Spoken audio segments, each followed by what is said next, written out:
Hey, it's Rachel with Rachel Kohler Dog Training, and today I wanted to talk about a post I made a few weeks ago. So a few weeks ago I put up a trainer's talk talking about how baby talk will hurt your dog rather than help them. And I wanted to go into more detail talking about my protocol for that and what I actually mean when I say that. The reason is I had another trainer come on my page. At first I thought we were having an open conversation about it, but it very quickly turned into them just wanting to argue with me and tell me that I'm wrong. As a trainer, I'm very well aware that there are 1,000 different ways to train your dog. There's lots of different protocols and methods and beliefs for all of it. I believe what I believe, I've seen success with what I do, and this is what rings true to me. So this is the way I train dogs. I don't go to other people's pages telling them that they're wrong, but hey, guess not everyone's that mature. So that's fine. But yeah, so I was trying to have an open-minded conversation with this person, but they just wanted to argue. So I was like, this conversation's not going anywhere productive. I'm done. So I left it at that. They responded, I think, 1 or 2 more times, but I just left it. I originally left the comments up on my post because I'm not one to want to delete people and delete comments. However, since I am making this video specifically talking about it, I'm going to go ahead and delete those comments just because I don't need anyone going there adding to the drama, and I don't want anyone to click on this person's page and go to their page and type anything negative. So I am going to delete those, but I did keep them up for a while. So what do I mean when I say don't baby talk your dog?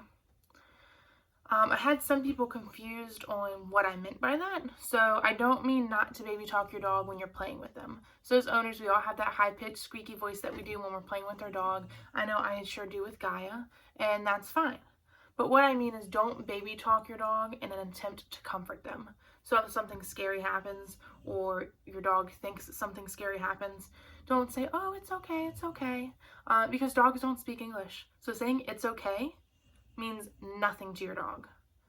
You might as well be saying oh my God, I'm scared too. Let's cuddle together and just be scared together and stay in this really awful mindset together. They don't speak English. So saying it's okay doesn't help them. So that's one of the reasons why I tell my clients to not baby talk their dog. I'm going to dive into some more reasons later, but that's the main one. Saying it's okay means nothing to your dog. So this trainer who got on my post and started commenting, they said, and I have it all written down here because I've deleted the post, or deleted the comments. They said you cannot reward or punish feelings. She said that comforting our dogs when they're scared offers social support and can make them feel less scared, which will mean a decrease in anxious or fearful behaviors. Okay, so let's start at the beginning. Sure, cool, right? You cannot reward or punish feelings. Not arguing that. However, you can reward or punish the behaviors that happen as a result to those feelings, right? So as an example, let's think about this. You have a fearful dog, right? Something happens that scares them, whatever. And when you coddle them and baby talk them and pet them, what that is that's a positive reinforcement. Okay, so that's a science term, right? Positive means to add. Reinforcement is a behavior that you want to increase, right? So I'm going to add something to increase a behavior. So your dog gets scared of something, you go over and you pet them and you baby talk them. That's saying, yes, keep doing that, right? So while you can't control your dog's feelings, that reaction that they had, you just encouraged that. So mail truck drives by outside, your dog gets really scared, you pet them, you coddle them, you tell them it's okay. You're saying that was an appropriate reaction. Mail truck goes by, you should hit the ground and cry, and I'm going to come over here and tell you, good job. That was an appropriate reaction. Do that again the next time. So the next day the mail truck comes, dog does it again, you pet the dog, again, good job for being scared, good job for being scared, or good job for having this reaction, right? I've personally seen this happen. So just know, all of my training experience, I've studied under trainers, I've interned with trainers, I have worked dogs myself. All of the things that I do because I've seen it work. So, an example of that, Abby, the dog who's graduating now, when I first got to her owners were like, man, she's terrified of the fan. She flinches and looks at it all the time. Just one ceiling fan in the house. Only this one, not in any of the other rooms, right? So I'm like, okay, like, what have you done? And the trainer that they were with before me encouraged them to make the fan a happy thing. So every time the dog would flinch and look at the fan, they would give her chicken, and they would baby talk her, and they would tell her it's okay. So I'm there, and the owners are in the room, and I can see her kind of like eyeballing the fan some, and I'm like, we're just going to ignore that because it's a freaking ceiling fan, Abby. We're going to ignore it, okay? So now I'm starting to work Abby, and the owners are not in the room, and she doesn't look at the fan. And the session owners come in, she starts looking at the fan. She's not scared of the fan, but she's learned that flinching and looking at it gets her chicken. So that's just one example of how feeding the dog and petting the dog and coddling the dog of something they're scared at is just going to increase that. She's not scared of the fan because when she was with me, she looked at the fan. I didn't give her chicken. She was like, okay, so that doesn't get me anything with you. And then she didn't have a problem with the fan. Now that I've advised her owners to stop rewarding her looking at the fan, guess who doesn't flinch and look at the fan anymore? All right, so, there's other examples too of like motorcycle backfiring down the street. That's a big one for her. She'd usually run and hide under the bed or run and hide in her room. And, motorcycle would backfire. Her parents would be like, oh my God, like, Abby, it's okay. Everything's fine. Like, don't worry. It's okay. Of course, those are just words that mean nothing to her. She runs and hides under the bed. And then next day, same thing happens again. So those are some examples of how I have seen petting, coddling, baby talking, all of that stuff will increase that behavior that happens as a result to the feelings. So you have reinforced the feeling, the behavior that happens as a result to it, right? Okay, so that was that. I was trying to keep it civil with her. I was like, there are lots of different ways to train a dog. It's super cool that that has worked for you personally, but for me, I've seen it make matters worse. I've worked with quite a few of the shy, fearful, skittish dogs, and I've personally seen the methods that I use work for these dogs. But yeah, so I was trying to keep it chill. She says, and I quote, "Actually, I'm not speaking from personal experience. My training is science-based." Okay. I had to compose myself on that one a little bit because first off, you're not speaking from personal experience. That should tell you something. Second off, I am. So again, I've seen this work over and over and over. And my training is science-based. Like I talked about before, training quadrant, positive reinforcement. You petting the dog is a positive reinforcement for that behavior. So it will continue. You've added something to increase that behavior. So, all I know is I've seen with my own eyes that coddling your fearful dog will hurt them rather than helping them. So at this point, I'm done with the conversation. She's not open to learning or open to like a back and forth dialogue. It's just her saying that she's right and I'm wrong. So I ended the conversation. I was like, this doesn't seem to be productive. Like, have a good night or whatever. She kept commenting and I was done. I stopped replying. But again, I didn't delete those comments because I don't want to be the person to just delete comments, but I am in this case because I don't want people going back and starting drama because I'm not one for the drama. Anyways, and it's also I don't go to your page saying that you're wrong, which I have a story about that in a minute. But whatever, so that was that. Okay, so now that that fun little part of the story is out of the way, I want to touch on the fact that this post in no way represents my full methodology for dealing with the scared and nervous and skittish dogs. I seem to have had quite a few of those recently, and I've had success with all of them, so something I'm doing must be working, right?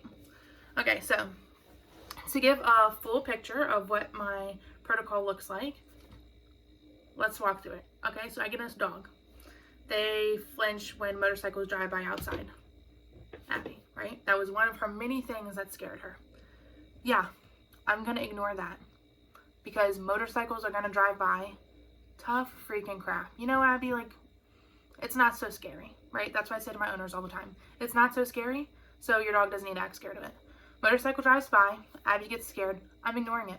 I'm going to continue my conversation with my owners, or I'm going to continue whatever we're doing. It doesn't matter. All right? In addition to that, because that's only part of the process, I'm going to give her more we got to do the training. And with the training, I'm going to give her more structure and boundaries, right? That's going to help her build her confidence. So place is going to be a big one. I train my place to be a calm space. So your own place, you lie down, you go to sleep, you relax, right? So now, motorcycle drives by, Abby gets scared. Not so scary. Go to your place. She goes on place, and she knows through the hundreds of repetitions I do training place that I should just be calm. No one's going to hurt me. No one has ever hurt me on place. Place has always been a place that I can go to lie down and be calm. So she goes on her place. Wow, motorcycle didn't kill me. No one coddled me. I'm going to go to sleep and take a nap now. Right? So, you were scared of something. Let me show you a healthy way to deal with that. It's like meditation for people, right? So go here and be calm. So again, this works. I've seen it work with my own eyes from my own personal experience several times. So we'll go back to Abby. We'll use her as my example because she's my most recent. And I will be posting her stuff soon, so it'll be cool to watch, right? So, for example, Abby is a graduate of my hands-off training course. With my hands-off training course, the owners don't know any of the commands until the course is over and the dog's already trained. So the time I'm training the dog is like a little bit of a waiting game. So there isn't often a lot of advice I can give to solve problems because those will usually need the commands and you gotta wait for training to be over for that, right? But I'm at their house and it's like week 1 and her parents are telling me how anytime there's a loud sound, anything, Abby gets really scared and she runs and hides. They're like, we tell her it's okay and we try to pet her and we try to comfort her, but it just doesn't help. And then she runs and hides under the bed for God knows how long, or is just completely distraught the rest of the day because somebody had the audacity to ride a motorcycle 2 blocks over. So I want to help them out, right? I know that Abby will benefit greatly from being on place, but I also know that the owners can't do that until after training. But I don't want Abby to continue to practice this behavior and continue to be in this horrible mindset during the time that I'm training her.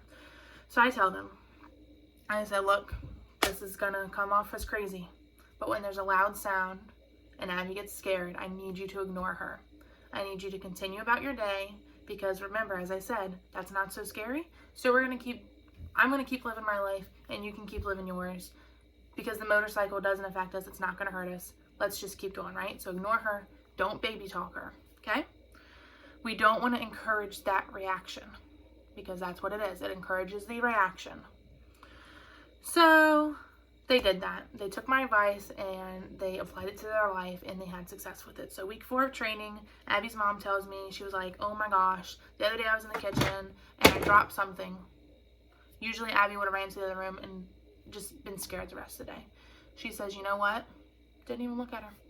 Picked my thing up off the ground and kept doing what I was doing. And she said, Abby kind of looked at her mom and was like, oh, it's not a big deal. And then kept going about her day. Week 4 of training, they'd had this dog for 6 months, already went through other trainers, still had a dog who was terrified of everything.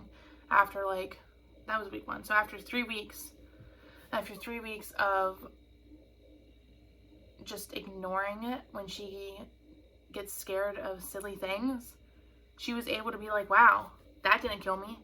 Let me just keep going about my day then, right? So yeah, think about how far Abby came just from 3 weeks of her parents not encouraging those negative reactions.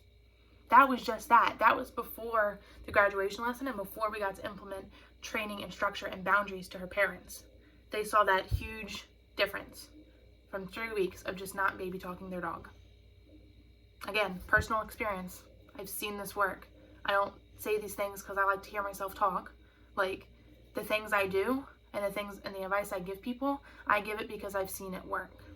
So just to make things a little bit better, because I lost it with this one.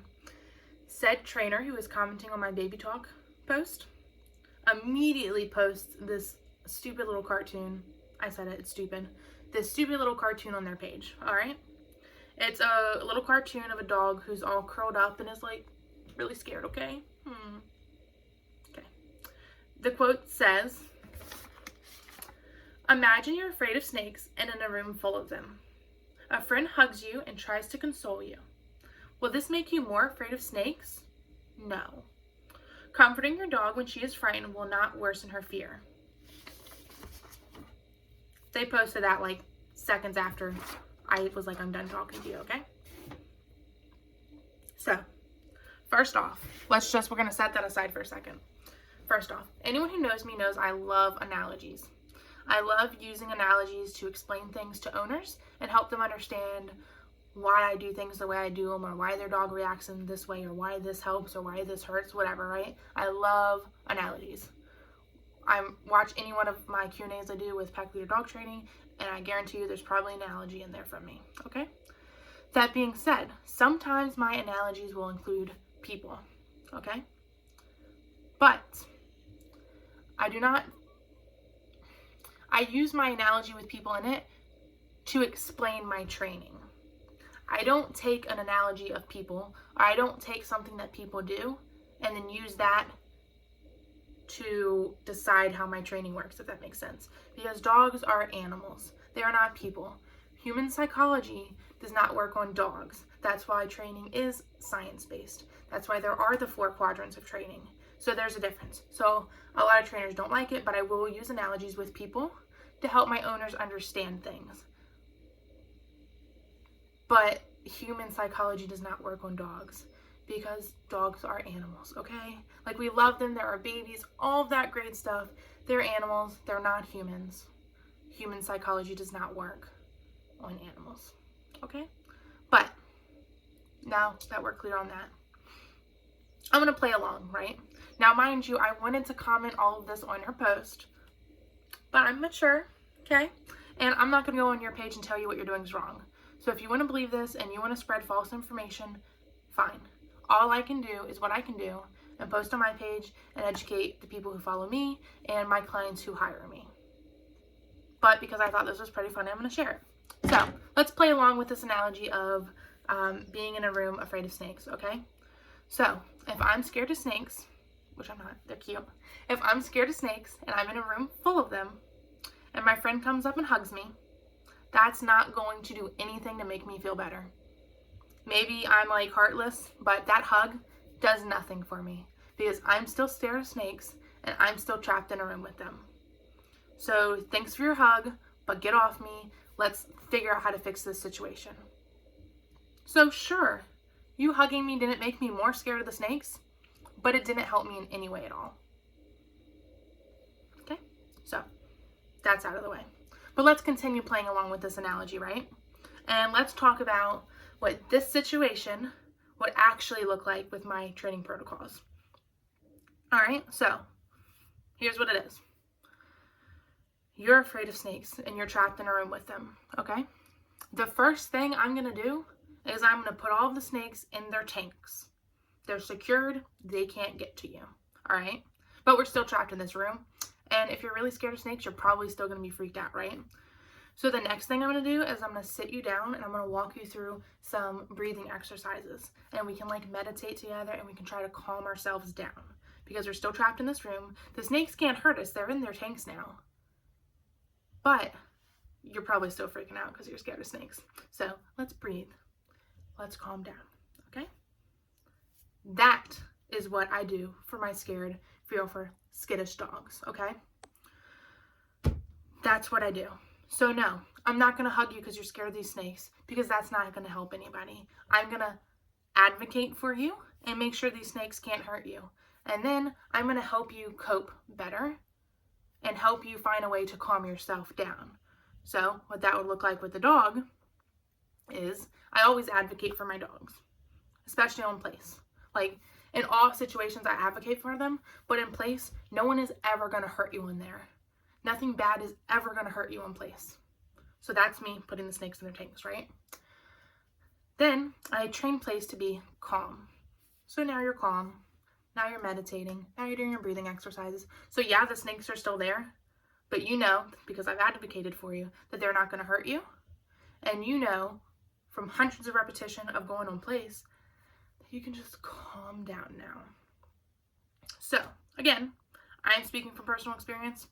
I've seen that work. There's why that analogy of your little snake room was full of crap. Okay? But yeah, so that's that.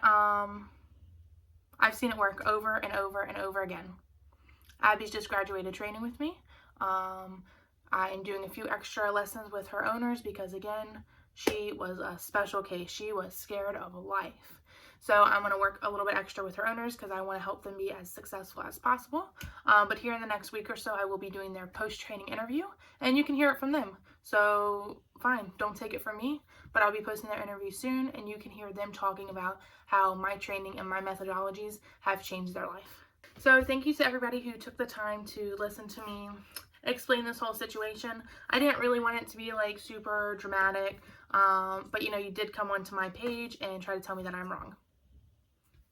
So let me explain to help further educate and clarify my methodologies for my clients and those following me and those who want to be open-minded and learn.